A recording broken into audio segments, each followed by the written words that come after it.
لنا من يهد الله فلا مضل له ومن يضلله فلا هادي له ونشهد أن لا إله إلا الله وحده لا شريك له ونشهد أن سيدنا ومولانا محمدا عبده ورسوله صلى الله عليه وعلى آله وأصحابه وبارك وسلم تسليما كثيرا كثيرا. أما بعد فأعوذ بالله من الشيطان الرجيم. بسم الله الرحمن الرحيم. سبحان الذي أسرى بعبده ليلا من المسجد الحرام إلى المسجد الأقصى الذي باركنا حوله لنريه من آياتنا إنه هو السميع العليم. وقال النبي صلى الله عليه وسلم اللهم بارك لنا في رجب وشعبان وبلغنا رمضان أو كما قال عليه الصلاة والسلام. صدق الله العظيم وصدق رسوله النبي الكريم. رب اشرح لي صدري ويسر لي أمري واحلل عقدة من لساني يفقهوا قولي. ایک مرتبہ نبی اکرم صلی اللہ علیہ وسلم پر درود شریف پڑھ لیجیے. اللہم صلی علی محمد وعلی آل محمد کما صلیت علی ابراہیم وعلی آل ابراہیم انکا حمید مجید. اللہم بارک علی محمد وعلی آل محمد کما بارکت علی ابراہیم وعلی آل ابراہیم انکا حمید مجید. محترم بزرگوں اور عزیز دوستوں، اللہ تبارک و تعالیٰ کا احسان، اللہ کا فضل اور اللہ کا کرم ہے کہ اللہ تعالیٰ نے ہم تمام کو نماز جمعہ کے لیے اپنے گھر مسجد جلد سے جلد آنے کی توفیق نصیب فرمائی. جو باتیں کہیں جائے اللہ تعالیٰ ہم تمام کو ان باتوں کو غور دھیان توجہ کے ساتھ سن کر عمل کرنے کی توفیق نصیب فرمائے اور ان باتوں کو ہمارے لیے قیامت کے دن ذریعہ نجات اور ذریعہ مغفرت بنائے. بزرگوں، دوستوں اور عزیزوں، یہ رجب کا مہینہ شروع ہے، شروع نہیں بلکہ ختم ہونے کے قریب، اور اگلا مہینہ پھر اس کا اگلا مہینہ گویا رمضان ہمارے نزدیک بہت قریب آتا جا رہا ہے. رجب شعبان کا مہینہ جو ہمیں دیا گیا رمضان کی تیاری کے لیے، اس کا استقبال کرنے کے لیے، روزوں کا لطف اٹھانے کے لیے، تراویح کی لذت حاصل کرنے کے لیے، قرآن کی حلاوت، ذکر و اذکار کی مٹاس کو اپنے اندر جذب کرنے کے لیے رمضان کا مہینہ ہمیں دیا جاتا ہے. بس رمضان قریب آتا جا رہا ہے، آتا جا رہا ہے، آتا جا رہا ہے. اب ہم اپنے آپ کو رمضان سے زیادہ قریب کر لیں، رمضان کے آنے کا مقصد سمجھ کر اس کی تیاری میں ہم مسلمانوں کو، ہمارے معاشرے کو خاص طور پر لگنے کی بہت ضرورت ہے.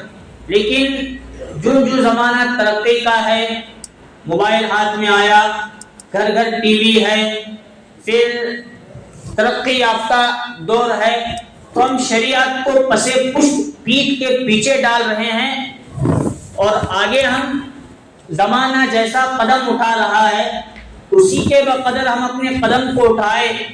جس طرح زمانہ چل رہا ہے اسی طرح ہم مسلمان بھی زمانے کے ساتھ چل رہے ہیں. جو دنیا والے کر رہے ہیں ہم مسلمان بھی انہی کے نقش قدم پر چل کر ہم گویا مسلمان سمجھ رہے ہیں کہ ہمیں 1400 سال پہلے کا زمانہ دیکھنے کی کیا ضرورت ہے. آج کا دور ٹیکنالوجی کا دور ہے، اس کو دیکھیں گے ہم کامیاب ہوتے ہے کہ نہیں.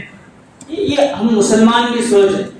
حالانکہ کوئی مسلمان کو چھوڑو، کوئی اس امت کا فرد، چاہے وہ مسلمان ہو، غیر مسلم ہو، یہود و نصارہ ہو، جب تک 1400 سال پہلے کا دور نبی کے زمانے کو نہ دیکھ لے، پیچھے مڑ کر نبی کے چیزوں کو نہ دیکھ لے، مکہ اور مدینہ کی باتوں کو نہ دیکھ لے، قرآن کے اترنے کے زمانے کو نہ دیکھ لے، جب تک وہ پیچھے مڑ کر 1400 سال پہلے نہیں دیکھے گا تب تک وہ آگے بڑھ کر کامیابی حاصل. اب اس کی ایک مثال اس کے طور پر سمجھاتا ہوں. گاڑی چلاتے ہیں, 2 ویلر 4 ویلر چلاتے ہیں کہ نہیں چلاتے؟ اسے پیچھے دیکھنا ہے کہ آگے دیکھنا؟ بولو ذرا. آگے دیکھے تو بات صحیح. ہمارے استاد حضرت مولانا قاری رشید صاحب اجمیر, بڑے استاد, گجرات کے بڑے استاد, بڑے عالم, بڑے قاری صاحب ہیں. حضرت فرماتے ہیں سعودی عرب کے کسی ملک میں وہ تھے, تو کسی نے ان کو یہی سوال کیا. ایک تھا وہ سوال کرنے والا بندہ بھی مسلمان, لیکن ہر شخص مسلمان ہو اور پورا دین پر جڑا ہوا ایسا ادھورا ہوگا. اس نے سوال کیا, آپ داڑھی جبے والے علماء مشائخ بزرگان دین کہتے ہیں کہ اگر کامیاب ہونا ہو تو 1400 سال پہلے دیکھنا پڑے گا, پیچھے جانا پڑے گا. دنیا اتنی چاند پر سورج پر کہاں کہاں جا رہی ہے, وہاں دیکھتے بیٹھے تو ہمیں کیسا ترقی. حضرت نے فرمایا تو ڈاگر کب سے, لائسنس وغیرہ ہے کہ نہیں تیرا؟ اب تو مجھے بتا گاڑی چلاتے وقت اصل دھیان اور توجہ کہاں رکھنا پڑے گا, آگے یا پیچھے؟ ہمارا جیسا کچا ڈاگر راستہ تو نے کیا بولا اس کا آگے چڑھنے ہونا, وہ ادھر ادھر 2 کانچا گائے کو لگائے رہتے ہیں. بولو لگاتے ہیں. 4 ویلر میں تو 3 لگائے رہتے ہیں, بڑی کانچ تو سامنے ہے لیکن چھوٹا ڈبہ وہاں رہتا ہے پیچھے دیکھنے کے واسطے, اور ادھر کے دو سامنے کا راستہ صاف ستھرا رہتا ہے, لیکن پیچھے سے اچانک کوئی اوورٹیک کرنے آیا اور پیچھے ہمارا دھیان اور توجہ نہیں تو ای بات سمجھ میں. یہی مثال جب تک ہم 1400 سال کو دیکھے بغیر اگر آگے دیکھ کر چلیں گے اور پیچھے مڑ کر یا جس طرح سے بھی پیچھے نہیں دیکھیں گے, ہماری کامیابی ہرگز نہیں ہے, ہرگز نہیں ہے, ہرگز نہیں ہے. ہمیں نبی کو دیکھنا پڑے گا, ابو بکر کو دیکھنا پڑے گا, عمر کو دیکھنا پڑے گا, عثمان اور علی اور تمام صحابہ اکرام رضوان اللہ تعالی علیہم اجمعین کو دیکھنا پڑے گا, قرآن کو دیکھنا پڑے گا, حدیث کو دیکھنا پڑے گا. ان کو چھوڑ کر اگر ہم دنیا کی روش پر چل کر آگے بڑھتے گئے تو ہمارے دامن میں ناکامی کے سوا کچھ بھی نہیں آئے گا اور کامیابی تک ہم پہنچ نہیں سکتے. اس لیے پیچھے مڑ کر دیکھنا, نبی نے جو کیا, صحابہ نے جو کیا, جس طرح کیا, ان کو کرتے ہوئے ہم آگے بڑھیں گے تو انشاءاللہ دنیا میں بھی کامیاب اور آخرت میں بھی کامیاب ہو جائیں. عنوان اور بات ذرا دوسری طرف چلی جا رہی ہے. کون سا مہینہ ہے یہ؟ رجب کا مہینہ. اور آج تاریخ کیا ہے رجب کی؟ بولو 26 تاریخ ہے اردو کی. کتنی؟ 26. اور ہمارے یہاں کئی سالوں سے یہ بات ہے, 27 رجب کو کیا رکھ دیا؟ شب معراج. آگے تو اتنا بڑا ثواب, اس کے دوسرے دن کا روزہ رکھیے تو اتنا بڑا. یہ بات لاسٹ میں آتا ہوں, ابھی میں چلیں گے سفر معراج پر.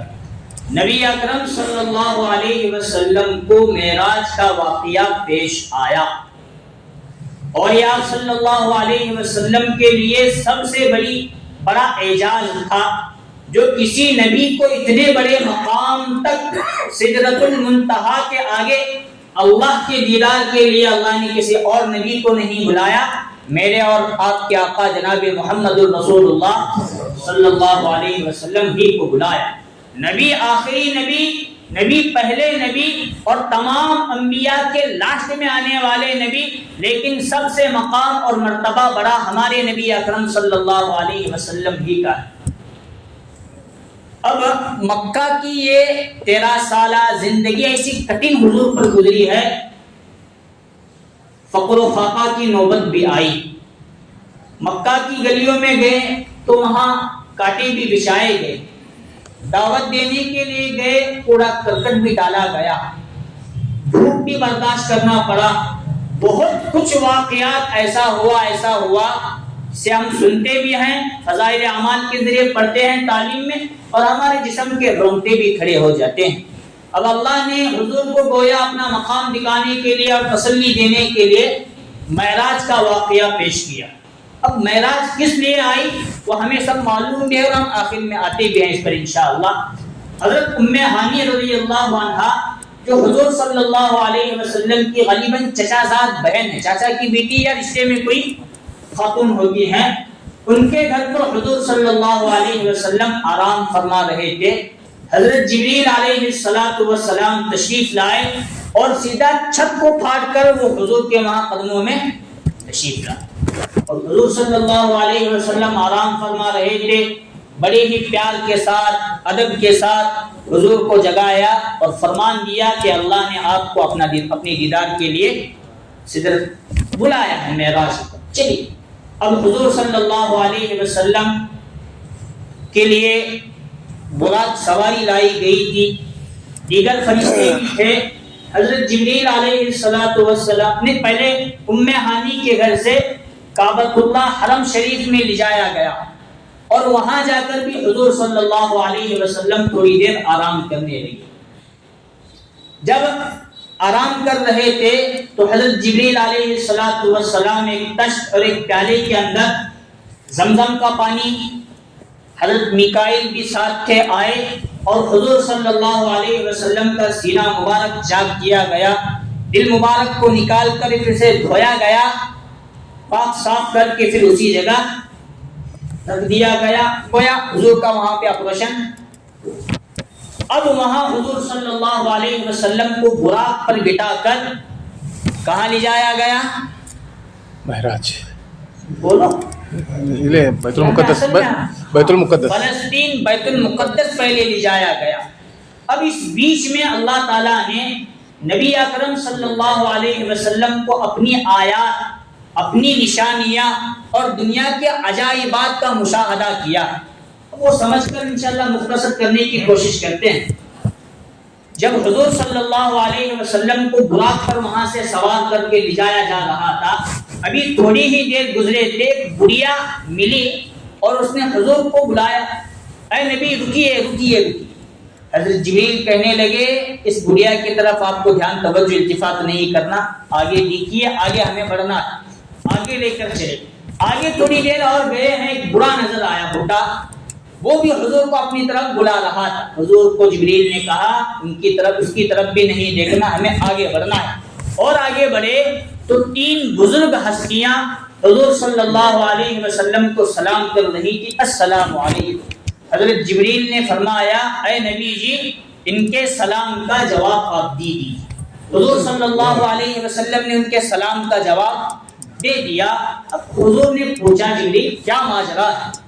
پہلی بوڑھی عورت ملی جو بہت بڈھی تھی، شاید میری ضرورت اسے تھی، لیکن تم نے وہاں دھیان دینے کے لیے بھی، مجھے مڑنے کے لیے بھی نہیں دے۔ آگے بڑھے تو ایک بڈھا نظر آیا، شاید میری کوئی ضرورت اسے تھی، لیکن اس کی طرف بھی آپ نے مجھے دیکھنے کے لیے نہیں دیا۔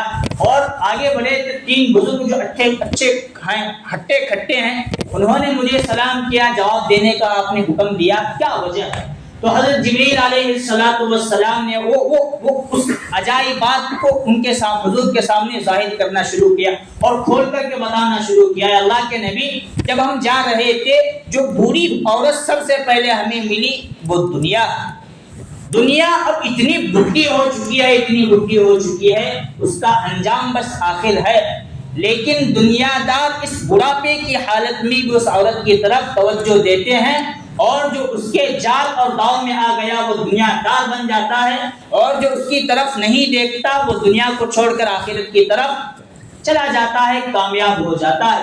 اس لیے وہ بڑھیا جو اور دنیا ہے آپ کو بھی اپنی طرف مائل کر رہی تھی، اگر تھوڑا وقت بھی آپ اب ادھر متوجہ کرتے تو شاید دنیا کی کچھ رغبت آپ کے اندر آ سکتی تھی، اس لیے میں نے منع کیا کہ آپ کو اس بڑھیا عورت کی طرف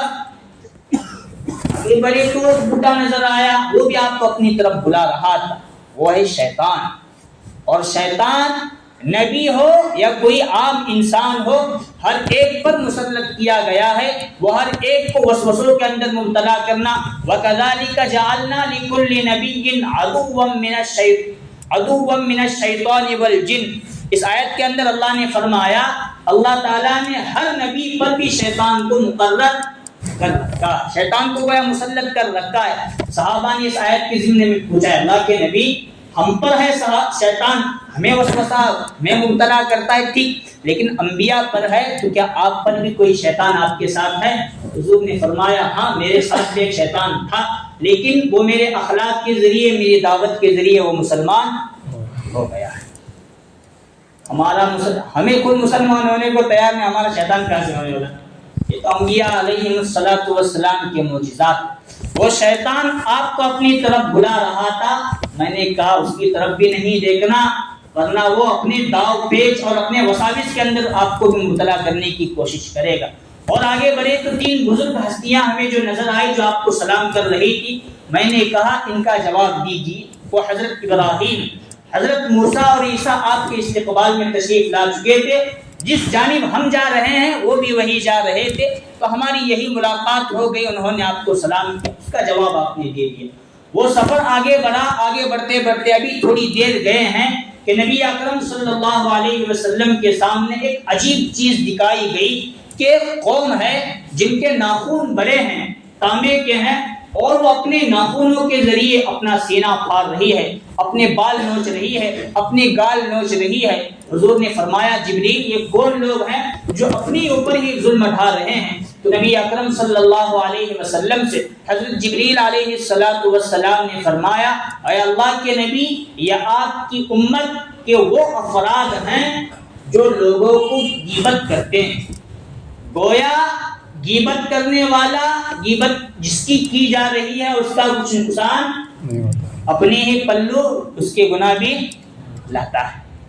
گویا اپنا نقصان وہ اس طرح کر رہا ہے، وہ بندہ جس کی غیبت، وہ تو ادھر ادھر گھوم پھر رہا ہے، اسے جو اعمال کرنے ہیں برے یا نیک وہ کر رہا ہے، لیکن ہم لوگ اس کے بارے میں سوچ کر دوسروں تک یہ بات پہنچا دیں ایسا ویسا۔ شریعت کے طرف سے اسے جو گناہ ملے گا، لیکن اس کی غیبت کرنے کا گناہ ہونا اتنا ہم میں مل رہا ہے کہ گویا ہمارا نقصان بڑھتے چلے جا رہا ہے، اور ہم اپنی ہی ناخنوں کے ذریعے اپنا گریبان، اپنا سینہ پھاڑ رہے ہیں، اپنے بال، اپنے گال نوچ رہے ہیں۔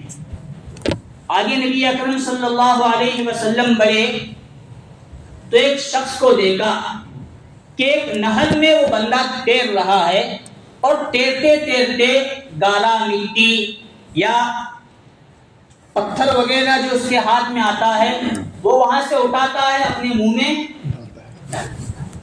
حضور نے تعجب میں پوچھا جبریل یہ کیا ماجرا؟ لوگ تو غذا کے طور پر کھانا کھاتے ہیں، لیکن یہ بندہ تیرتے تیرتے پتھر کھا رہا ہے۔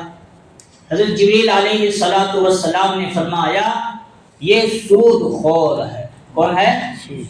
سود خور کا تو بیاج وغیرہ، بیاج کھانے والا، بیاج لینے والا، دینے والا، کھانے والا، سب پر اس میں آئے۔ سود خور کو تو ایک چ نہیں، بھائی بیاج لیا تو اس میں آیا۔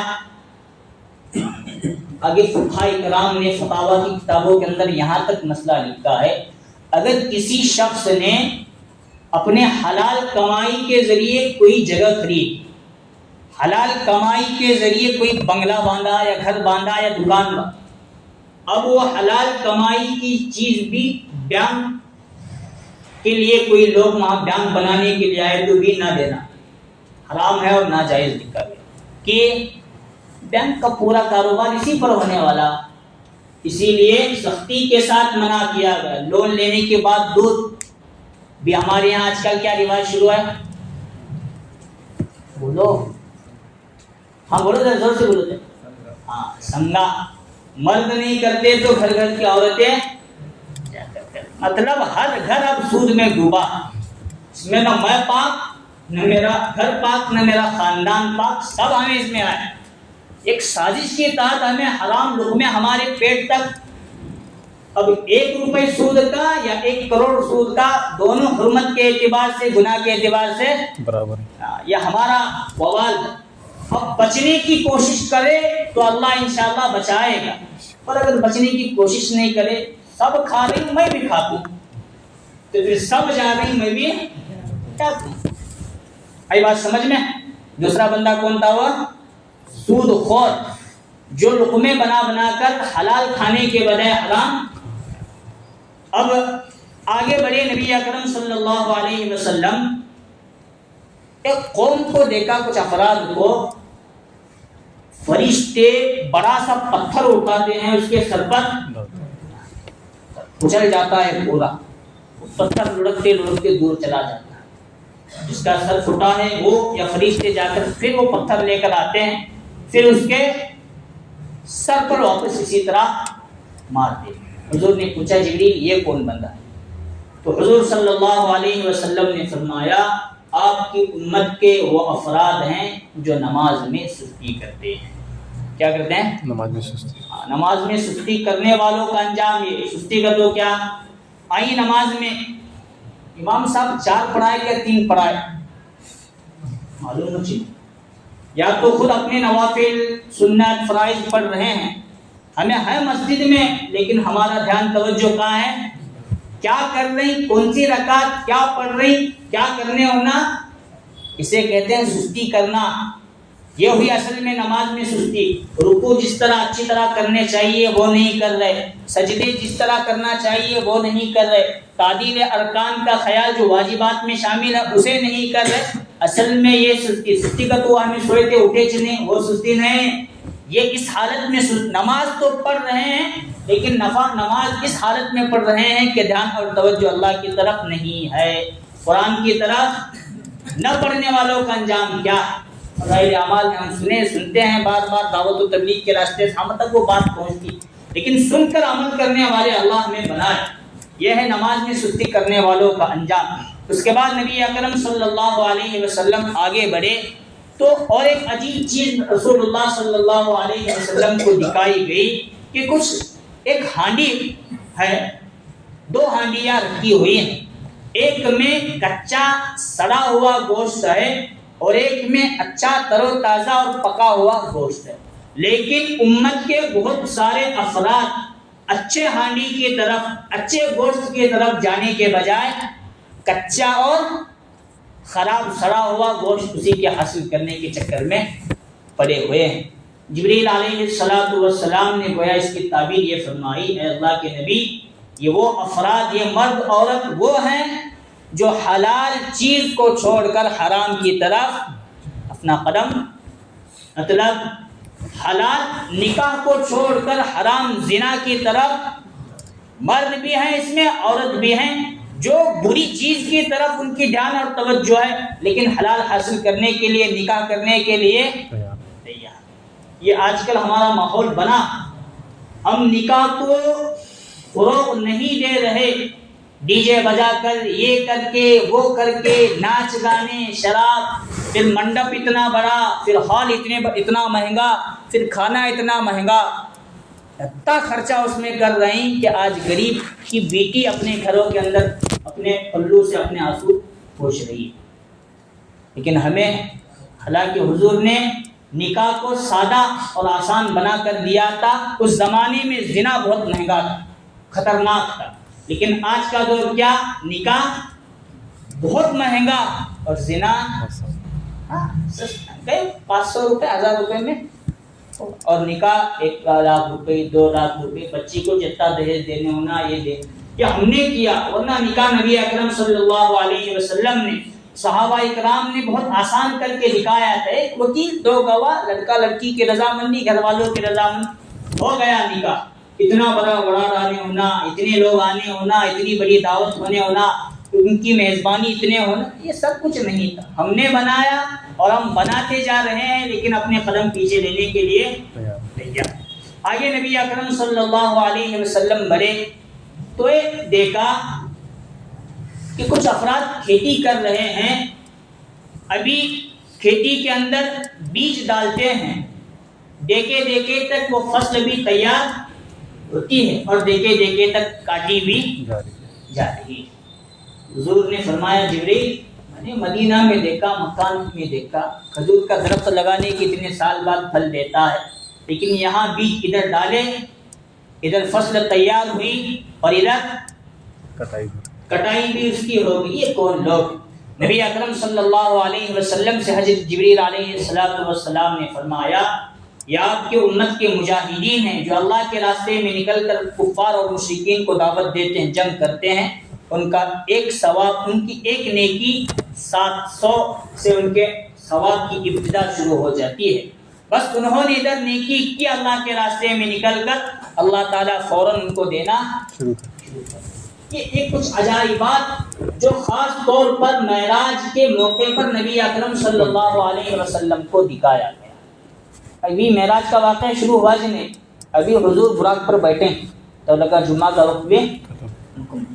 اس کے بعد نبی اکرم صلی اللہ علیہ وسلم بہت ساری باتیں ہیں اسے میں چھوڑ دیتا ہوں.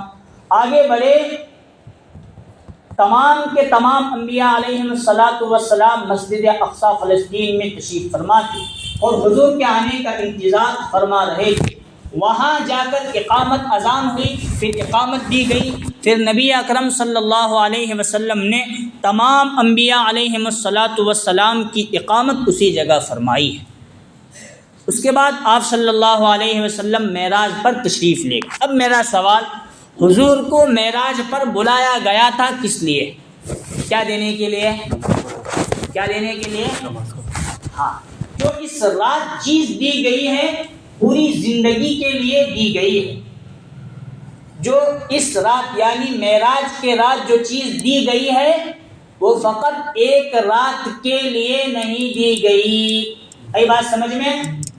جو معراج کے موقع پر دی گئی ہے نماز, وہ فقط ایک رات کے لیے نہیں دی گئی. وہ کب تک کے لیے دی گئی؟ پوری زندگی کے لیے. اس لیے نبی اکرم صلی اللہ علیہ وسلم نے بھی اور صحابہ کرام نے بھی معراج کی رات, ہمارے یہاں کون سی شمار ہوتی ہے ہمارے عوام میں جو مشہور ہے 27ویں معراج, بس 27 رجب یہ معراج کی رات شمار ہوتی ہے, ورنہ اس کی تاریخ مکمل محفوظ نہیں. سیرت کی کتابوں میں 10 اختلافات موجود ہیں کس وقت معراج کا موقع, معراج کا واقعہ پیش آیا. یہ عوام میں کیا بھی مشہور ہوا تو وہ چلتے ہیں, رکنے کا نام 27 فکس نہیں, اور ہے بھی چلو 27, لیکن جو رات اس رات دی گئی ہے پوری زندگی کے لیے دی گئی ہے معراج کا تحفہ. اس لیے پوری زندگی پڑھتے رہنا اسی رات نہیں, لیکن جو شب برات میں دیا جاتا ہے وہ اسی رات تک محدود ہوتا ہے. طلوع آفتاب یا صبح صادق کے بعد وہ دروازے بند کر دیے جاتے ہیں. ای بات کون سمجھ میں؟ شب قدر میں جو دیا جاتا ہے وہ مغرب سے لے کر صبح صادق تک یا طلوع آفتاب تک, اس کے بعد وہ رات کا سلسلہ مکمل بند ہو جاتا ہے.